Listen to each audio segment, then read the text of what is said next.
Namo tassa bhagavato arahato samma sambuddhassa. Namo tassa bhagavato arahato samma sambuddhassa. Namo tassa bhagavato arahato samma sambuddhassa. So we'll go to the next paragraph in the Proper Wandering Sutta. The last time we stopped at verse number 300, para 370, one with influxes destroyed, with conceit abundant, who has transcended the entire pathway of lust, and tame, quench, inwardly firm, he will properly wander in the world. Okay, this kind of people will properly wander in the world. So last time we talked about the 4 types of influxes and the 9 types of mana, conceit. So today, let us go to the next one. Endowed with faith, learn a seer of the fixed course, a wise one who among partisans does not take sides, having removed greed, hatred, delusion, he will properly wander in the world. So let us see what commentary explains about this. Endowed with faith. Endowed with faith means because he is no longer dependent upon others in regards to his faith about the excellent qualities of Buddha. Okay.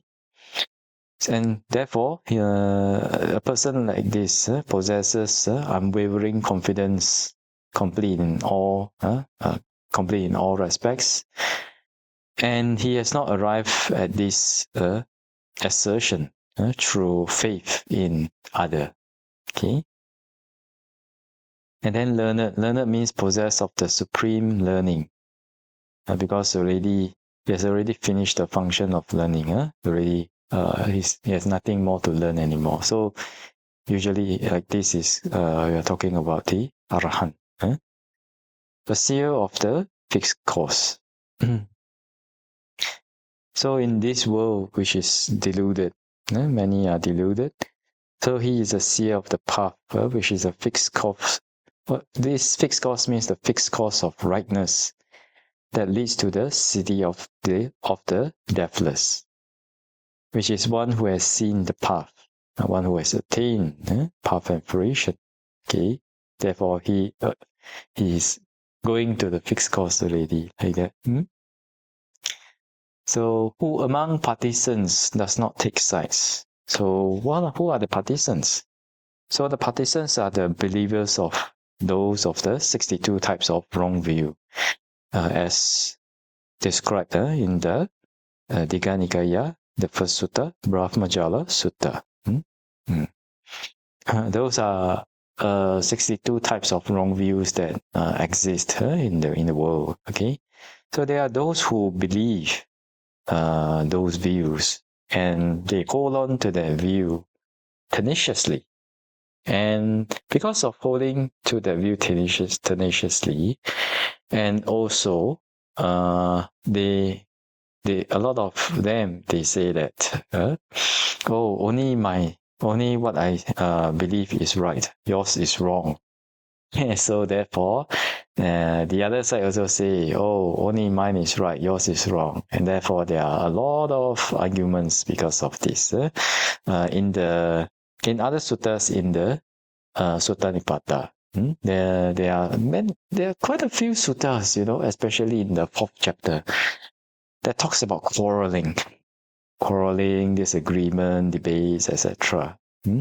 So over there, the Buddha also explained how to avoid quarrels and arguments and useless debates like that. So the partisans are those who have adopted views, but the person who properly wander in the world, he does not take sides. He does not take such views such as after death there will be no more, there will be annihilation, etc. they will not take those views because they have already understood the ultimate reality, and they have also, through their understanding of our ultimate reality and path and fruition, they have abandoned all wrong views already. And having removed greed, hatred, aversion. So what is the difference between hatred and aversion? Aversion over here means causing mental distress. So it's just another manifestation of hatred, like that. So a person like this would properly wander in the world. Okay. So today, since this verse talk about faith, we let us go a little bit to talk about faith. Okay. So we may not in the Buddha's teachings, only one who has attained Sotapanna, at least the first stage of enlightenment. Only one who has attained Sotapanna and above will have unwavering faith in the Buddha. Okay, definitely, sure have unshakable faith. Okay, in the Buddha. Then what about us? What about us? In our daily life, how can we what kind of faith should we have, and how can we develop faith? Okay, like that. So in what kind of faith should we have? In the world, there are also, and also in our communities also. So there are people who have blind faith. They have strong faith in their teacher.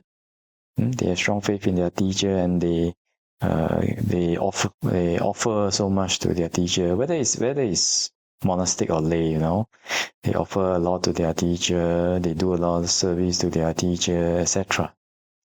And whatever their teacher says, they will just do. They have a lot of faith in the teacher. But is this the kind of faith that the Buddha really wants his disciples to have? Actually, no. Actually, I cannot find the sutta, but my last impression is that it is in the Samyutta Nikaya. The Buddha says to place faith in the Dhamma, in the experience itself, and not so much on the person. Of course, we can be grateful to the teacher. We are grateful to the teacher. We have a certain level of faith in the teacher. It's not like a 1 or 0 thing. Of course, we still have faith in the teacher. But the Buddha talks about I think it's in the Samyutta Nikaya or Anguttara Nikaya. Definitely, either of these 2 Nikayas. So the Buddha talks about placing faith in the Dhamma. Why is that so? Because the Buddha explained in that sutta, from my last impression, is that the Buddha says, because if your teacher, if the teacher may make a mistake, he may commit a small offense, a light offense, a heavy offense, or even disrobe. And if somebody places their total faith on the teacher, then when their teacher disrobes or committed offenses or does not behave according to their expectations, then they will lose faith. Their faith completely. They just lose faith completely, like that. So when I read about this sutta, after observing, from our experience, we have been in the Buddhist circle for at least 18 years. What the Buddha said there is really, really very verifiable. It has been verified. So there are some that we saw, they are very, or when they first come, they're very faithful to very faithful to Pao Siado, very faithful to Bhante Mangala. Wow, show a lot of faith, every day come, wow, offer food, wow, very close to Siado and all that, you know. But usually, this kind of people we see, of course, we rejoice in their faith, but we have some reservations because sometimes they behave like they have a lot of faith. But if Siado doesn't do something that they expect, for example, I think there was a devotee. They actually then this devotee offered a lot of expensive multivitamin to Siado, to one of the Siado. And after that, because the Siado is Mahapunya, so many people offered also so many expensive multivitamins and supplements to him. So he has to, take it one by one, test which one is really good for him, But then the devotee, the devotee complained in front of him, say, "Hey, Siado, why you never take my supplements? Why you take other supplements?" Then after that, after 2-3 weeks, never see this person already. Like that. So there are some cases like that.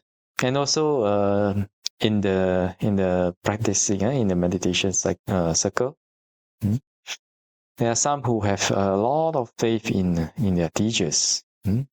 But sometimes when their teachers don't behave as they expect, or they saw some fault in their teacher, or the teacher may disrobe, then they lose faith in the Dhamma totally. It's just like, even my teacher also disrobe. What am I doing here? But actually, not like that. Not like that. Your teacher disrobe. Your teacher got your karma, got his or her karma, So it's because of they didn't disrobe because they were following Dhamma, right? They disrobe because they didn't have wise attention, right? So, or due to some unfortunate circumstances, etc., whatever. So that's why the Buddha say, we should have faith in the Dhamma that we experience. So how to have faith in the Dhamma that we experience? Actually, we can be more observant of our mind after we practice Dhamma. And this is especially for those who lack motivation. Okay, for those who lack motivation, we have to learn to motivate ourselves. If we don't motivate ourselves, our teachers will not be here 24/7, year after year with us. No, so so how to have faith in the Dhamma? Just ask ourselves, okay, after practicing Dhamma, has my greed, hatred, and delusion decreased? Or my greed, hatred, and delusion increased? Has my non-greed, non-hatred, non-delusion increased or increased? Or put it simply, has my wholesome mind increased or my unwholesome mind increased? Okay. So if you're practicing rightly, then your wholesome mind would have increased. Okay? And with the increment of a wholesome mind, okay, as much as you can, if there's 1 more % that you of the day that you devote, that you pay wise attention and arise or maintain a wholesome mind, then there's the more 1% of happiness or equanimous feeling that you will experience. Okay, so if somebody cultivates, when they start to practice Dhamma, then they try to maintain their mind in wholesome mind the whole day, from the time they wake up. Not after brushing teeth. Once they open their eyes, first thought, make it a good thought. Okay, make it a wholesome thought. It can be gratitude, it can be loving kindness, it can be compassion, like the Buddha, you can imagine that you're living the mind style, not the lifestyle, the mind style. Like the Buddha, one Buddha in the early morning will send compassion to the whole world, and then after that, through the compassion mind, through the Buddha's eyes, then can see who are the beings that can benefit from the Buddha today. So maybe we are not like Buddha, but we can also emulate. Right? So in the morning, we can send karuna. The first thought, once you open your eyes, may all beings in the world be free from suffering and free from causes of suffering. So you start your day with a wholesome mind. It's very wonderful. Like that. Then after that, as you start the first thought, then you continue, start the ball rolling, start the wholesome mind rolling.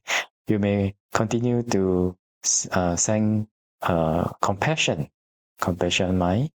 When you go and brush your teeth, when you go to the toilet, when you take a bath, take a shower, when you're wearing your clothes, when you're eating your breakfast, like that.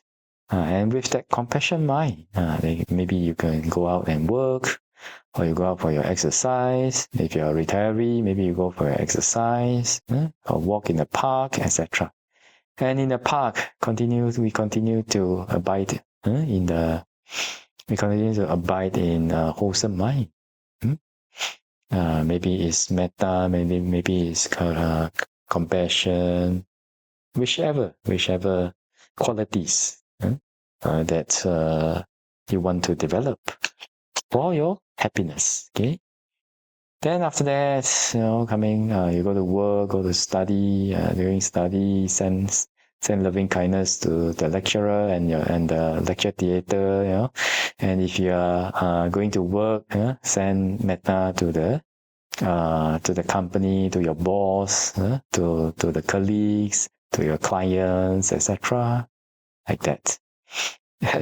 This emulates, for us monks, before, I think it's in the Visuddhimagga or I think one of the suttas. There are some practices of monks that, before they go to the village, they know which village they want to go today. So in the morning, they will send metta, send loving kindness to all beings in the village and all beings around the village, etc. Then after that, while they are going, they also continue to send like that. So you can also emulate like a monk like that, but you're going for work, not going for Nipāta. So it's a very good practice. As you go, you don't go to work with 95% of your body dragging you back to your bed. You don't drag yourself to work, but instead you go there with a loving mind. You go to school, not dreading your lecturers. You go to school with a loving mind, with a happy mind. And because of that loving mind, you'll be more happy, isn't it? Like that. So as you continue to go, you go there, do that, and then do the work. And whenever there's time, you continue to abide in wholesome qualities, whether it's recollection of Buddha or whether it's the Brahma Viharas, etc. These are the more common ones. Then after and try to maintain that for the whole day and come back. And if there's time, then take your dinner, meditate, do some Dhamma reading, etc. So if you continue like this, day in, day out, as a lay person, not to talk about even the stage of jhāna, even before one experiences the stage of jhāna, because of this constant practice and constant purification of the mind and constant abiding of the mind in wholesome qualities. So definitely, one will experience. Okay, definitely one will experience that the suffering feelings would have decreased, and most of the time one abides in happy feeling or happiness or equanimous mind. Okay, because wholesome for wholesome mind, all wholesome mind does not resonate. Is it? Unhappy feelings or suffering. Suffering does not associate. That's the word I want. Associate. So wholesome mind does not associate with unpleasant feeling. Okay, suffering feeling. So if we keep the mind wholesome for the whole day, and we're not even talking about the stage of jhāna. So this is even before jhāna. If you can practice like that, then definitely there are more times where we are in happy feeling or equanimous feeling. That means we are more happy compared to last time where we just leave it to whatever that happens and leave it to karma and our attention, whether it's wise attention or unwise attention, right? So if one practice like this and one would have experienced the benefits, the happiness brought about by the practice of this Dhamma, then you can develop faith. And this is a more unshakable faith. Not like to the extent of a Sotapanna, but you know that, hey, if I do this, definitely I will experience this. So if you develop a wholesome mind and keep wholesome mind for the whole day, definitely I will experience more happiness, more letting go. This is definitely one. If you do not experience either the repetition is not strong enough. Okay, you're not doing it as frequent as needed. Okay, then there may be some attachment while practicing in these qualities. Or sometimes the cause and conditions just haven't arisen. Yeah. So when you really experiment with the Dhamma, I try to develop wholesome mind, maintain my mind in wholesome mind the whole day, Then after that, I really experience more happiness, more joy, more letting go, more peace of mind. Then you would have verified a certain level of cause and effect that you can experience now, which is if you maintain and arise wholesome mind for the whole day, then the effect is, hey, I feel more happiness, peace, and calmness throughout my day, right? And if you want to experience more peace, happiness, calmness, then just develop more. Feeling more, feeling more loopholes throughout the day. What are the loopholes? The loopholes are the times when we are not doing work, but our mind is idling around. For example, you go to the toilet and you wonder and you think about the work, and then you're eating, but you're watching TV and was looking at this, looking at that, thinking about this, thinking about that. When you have nothing important to do, then if we put our mind in idleness, in heedlessness, etc., and those are what we call the loopholes. So if we are able to fill in every loophole, make it like a game like that, fill in every loophole in the day, throughout the day, with the practice, with the development of the qualities, with abiding in the good qualities, then definitely you'll experience more happiness, calm, and peacefulness, like that. Then you will experience for yourself, what Buddha says is right, when I practice more, really, I feel more happy and calm, or I'm either happy or I'm equanimous. Wow, so really, verify Abhidhamma also, no? So you have faith. For example, if you're in Johor Bahru, if we tell you, okay, you go south and you go to KL. If some people have blind faith, they say, okay, I go south, I go to KL, but it's it's Singapore right? But those who have really traveled from Johor to KL, through the highway, right? Then they will know, no matter how people say, it's true, you believe me, I'm a teacher, I'm someone who has traveled for many years like that. If from Johor Bahru you go south, then you will go to KL. If one has traveled that highway before, then definitely they will not believe, right? No matter how learned or how qualified or how rich the person telling him is, isn't it? So it's the same. It's the same.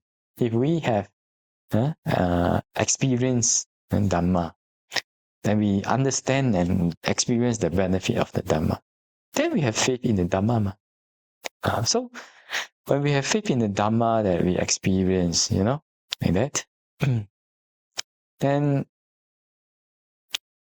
sometimes if our teachers or our good friends, spiritual friends, they make mistakes or they do not behave according to what you expect, then at least you may not have that much faith in them anymore, but at least you still have faith in the Dhamma that you have experienced, isn't it? You know that the Dhamma is workable. It is verifiable. And because of that, our mind has strength. We are able to protect our mind from, situations that may just happen. Because if your teacher didn't tell you he's an arahant, maybe if he's a bit cool, and if you never tell you he's an arahant, then definitely may have conceit, may still have some greed, may still have some anger, may still be sad. Hey. But if we have an unrealistic expectation of them and then they don't behave according to our expectation, then jialat lah, right? And then we just lost faith. Sometimes we link it up, the whole Dhamma, the whole tradition, or the whole Buddhism. I just lose faith in Buddhism. They don't walk the talk. If they don't walk the talk, then you walk the talk lah. Why is it that they don't walk the talk, then you lose faith? No, they don't walk the talk, then you go and walk the talk lah. Isn't it? So that is why, that is how we can build a refuge for ourselves in the Dhamma that we have cultivated, practiced, and experienced. Not even jhana stage. This is before jhana stage. Good qualities, contentment, gratitude, for Brahma Viharas, recollection of Buddha qualities, recollection of death, mindfulness of death. If we practice those, even just as qualities, but not like meditation, but you contemplate about them again and again, like that, then there's also benefits also, because wisdom has 3 levels. Remember, the first level, the wisdom that comes from hearing. The second level, the wisdom that comes from contemplating after hearing. And then the third level is bhavana manapanya, which is the wisdom that comes from mental development, right? So even contemplation, if we contemplate about it, brings about benefits. So we should try to be observant. Try to be observant about those cause and effect. Or if I follow Dhamma, this happens. You just check lah. When you never follow Dhamma, every time we never follow Dhamma, every time we never pay wise attention, then we get we get burned by our defilements, isn't it? But if we follow Dhamma, if we have wise attention, we can let go. So when we verify this wise attention, can wise attention really help us? Really can or sometimes cannot. Why? The repetition not strong enough. Let's try again and again and again and again. When repetition is strong, it gets easier and easier. Wow, this Dhamma is really true, wow. But there's more.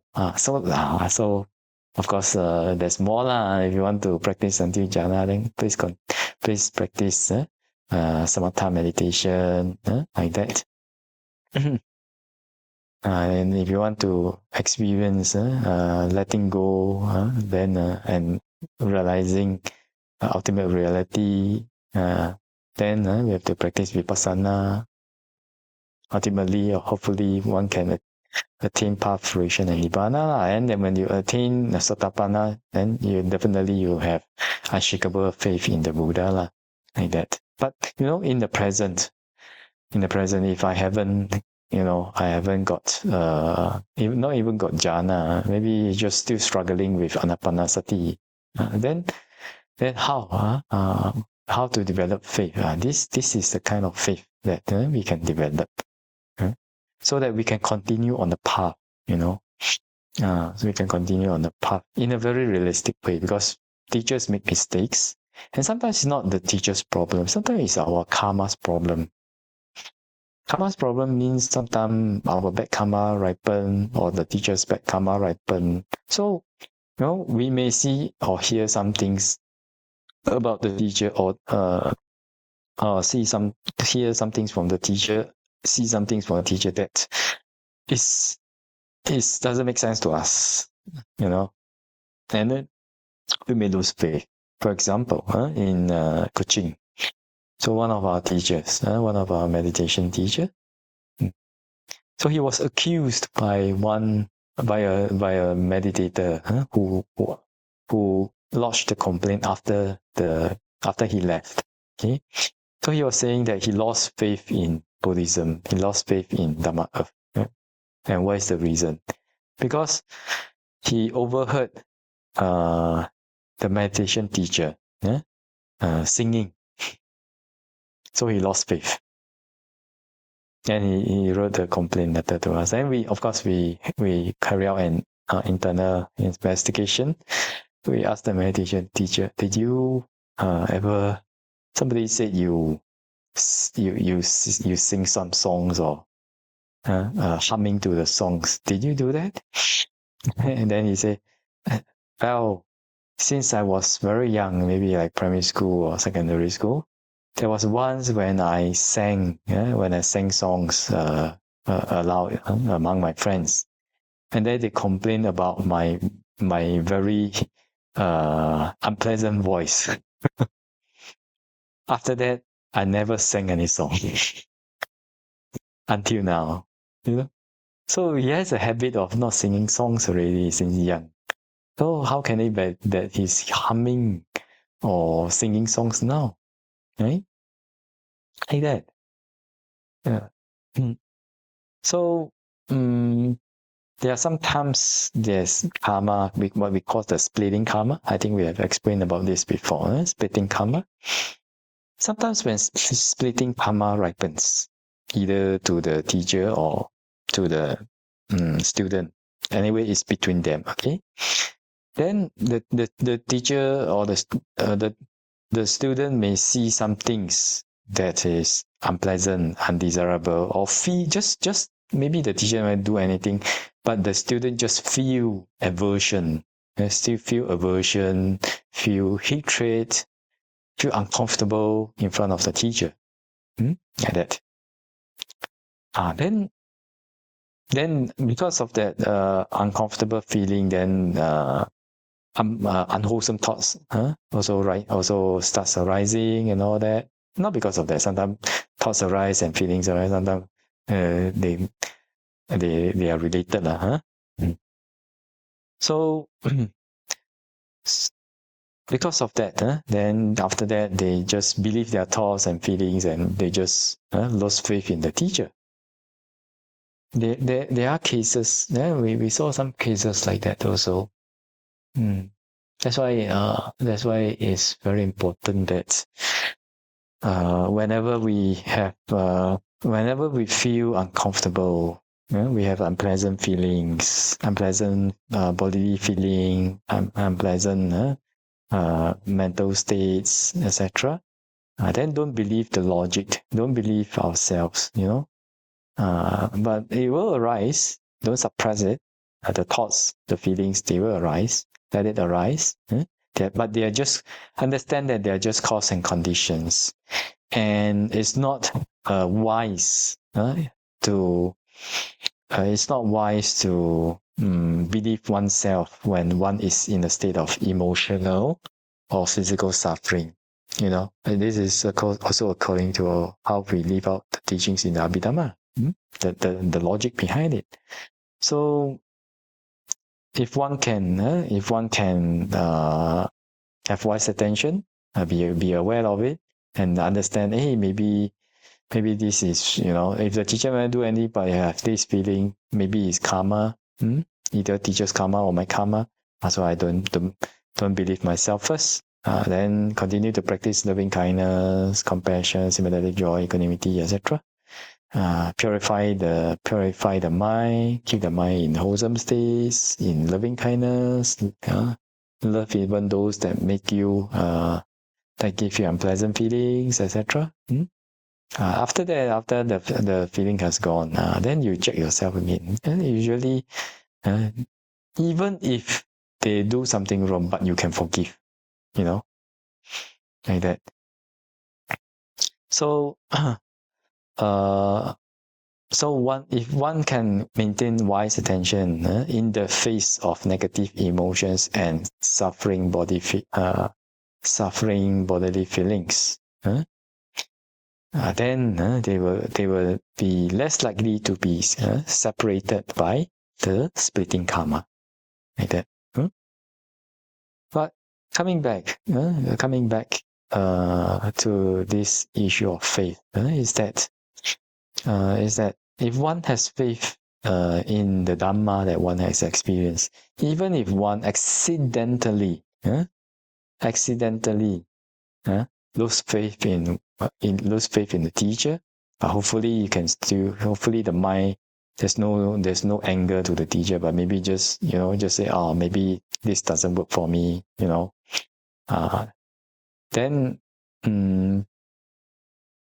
then at least their faith in the Dhamma, their faith in the practice is protected, right? Yeah, so you see the sutta in the Samyutta Nikaya is very, very useful. Have faith in the Dhamma that you experience, not only just the teacher. So how about faith in the teacher? I talk about a lot of faith in the teacher. So it's not that for us as practitioners, as disciples, it's not that you have 0% faith in the teacher. Okay, we still have faith in the teacher, because the teacher, you can be stronger, you can be more clever than the teacher in terms of computing, in terms of investing, in terms of constructions, etc. But definitely one thing that the teacher is better than you is meditation. If not, why you go and learn from him or her, right? So it's always good to develop faith in the teacher, but not like 100%. We can. What kind of a faith is like reasonable? A reasonable faith is that I have faith in the teacher. I have faith in the teacher's instruction. I give the teacher's instruction the benefit of doubt. Whatever that the teacher instructions and advice to me, at least I have this belief that they are giving me instructions for my good, out of compassion for me, out of wanting to help me. So I shall give these instructions a benefit of doubt, and try it faithfully. Try to carry out the instructions faithfully. as much as we can. If sometimes we cannot do it, then just be honest about it and say, oh, sorry, I tried this, but I still can't do it, or I do this, but this doesn't have that effect. It has another kind of effect. Just report, report honestly, and then let the teacher adjust accordingly, adjust the instructions accordingly.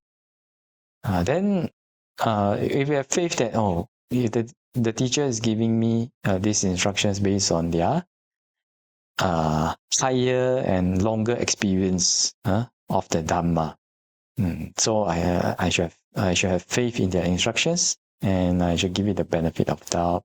And I'm also grateful to the teacher for giving up their time, sacrificing their time to help us, to nurture us, to guide us. So of course we feel very grateful to our teacher like that.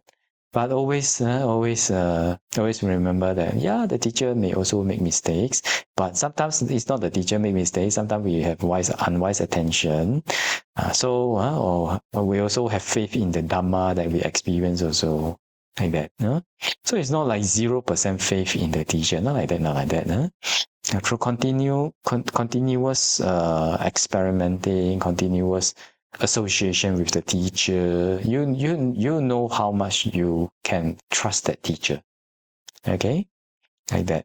So some people say, oh, you should trust me, I'm who and who like that. But sometimes trust has to be earned. Trust has to be earned. So for the teacher, it's like that. So if you want to have faith in the teacher, have faith in the instructions, have faith that they are there, they give the instructions to help us from their higher experience, from their longer experience of teachings and practicing. Definitely there will be some benefit to it. So what are the benefit that the instructions is giving? Then you like that. Then you have faith and carry out the instructions faithfully, like that. But if they made a mistake, or they did something wrong, or something like that, then at least our mind, we still have, maybe it's something very, very, very, very ridiculous happen. Then you may think, maybe not so suitable to learn from him or her anymore. Well, at least you have faith still have faith in the Dhamma. So you go and continue to find another suitable teacher that you have faith in their instructions, and just carry it out like that. This is a more healthy kind of faith, rather than totally all the faith just I don't want to say invest, but all the faith put on the teacher, which is not the Buddha told us actually. The Buddha told us to have faith in the Dhamma that we experience, like that. But it's not 0% faith in the teacher. We must carry out their instructions with the benefit of doubt, and have some faith in their have faith that their instructions are meant to help us and to benefit us out of compassion for us. Then after that, and we are grateful to them for that. Then follow the instructions.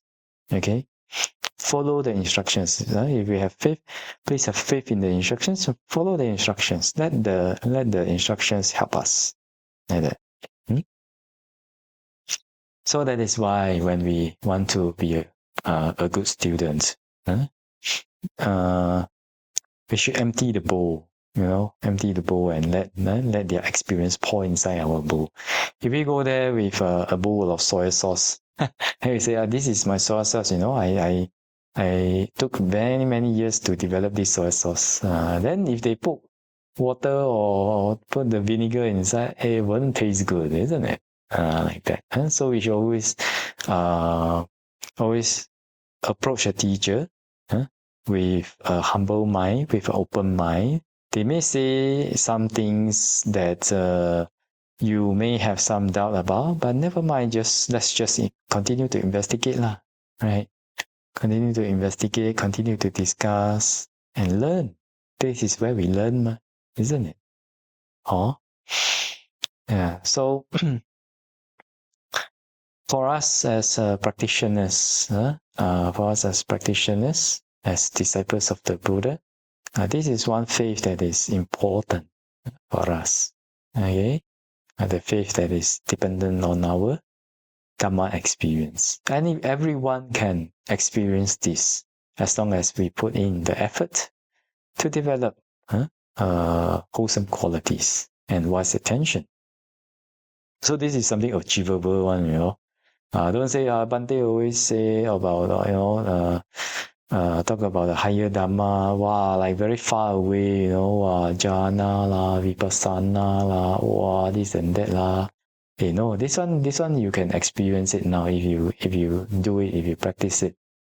Okay, so hopefully may all of us be able to develop this kind of faith and be able to nurture this kind of faith, and with this kind of attitude, continue to practice Dhamma, continue to practice Samatha and Vipassana meditation diligently, and may the Triple Gem bless all of us to be able to attain path, fruition, and Nibbana as soon as possible.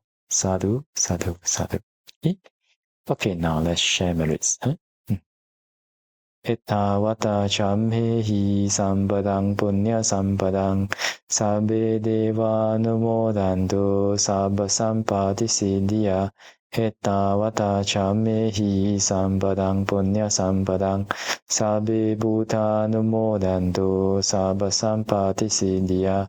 Ettavata chammehi sampadang punya sampadang sabbe satta numodantu sabba sampati siddhya. Idame nyati nam hotu sukita hontu nyatayo. Idame nyati nam hotu sukita hontu nyatayo. Idame nyati nam hotu sukita hontu nyatayo. Himina punya kamena mame bala samagamo.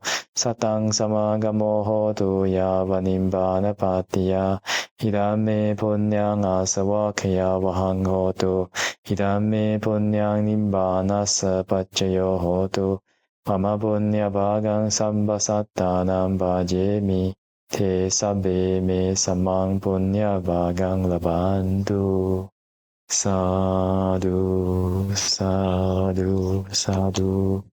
Okay, that's all for today. Wish all of you well, peaceful and happy. And may the Triple Gem bless all of us. Okay, sadhu, sadhu, sadhu.